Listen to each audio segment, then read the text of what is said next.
अहिले चाहिँ म धादिङ जिल्लाको सल्यानटार भन्ने ठाउँमा हो।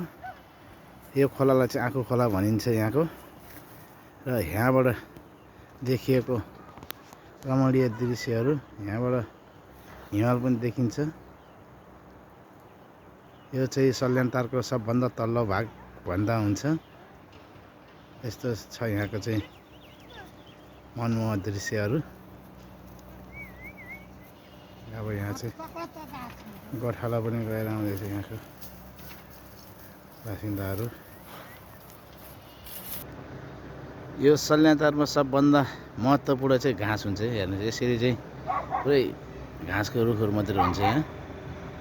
प्राय मान्छेहरूले यसरी घाँस चाहिँ लाउने गरेको छ।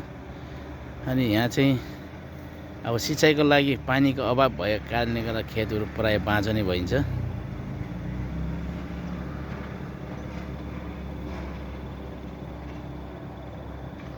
यहाँ हाम्रो चाहिँ यो पाइप लाइनको काम भइरहेको छ। यहाँ पाइप हाल्नलाई यो खाल्टा रेडी भइसकेको छ। साथीहरू त्यहाँ पाइप जोड्दैछन्।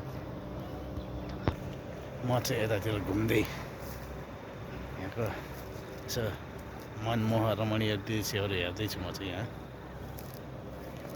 जे होस् रमाइलो छ ठाउँ। अलिकता के कमी भयो भने यहाँको चाहिँ खेतमा पानी लगाउनलाई सिँचाइको कमी चाहिँ छ। यहाँ चाहिँ खेतको लागि सिँचाइ गर्नलाई पानी छैन। यहाँ पानीको अभाव छ। यहाँ पानीको पिउने पानीको पनि अभावै भन्दा हुन्छ यहाँ। त्यसैको लागि चाहिँ हामी यहाँ लागि परिरहेको छ।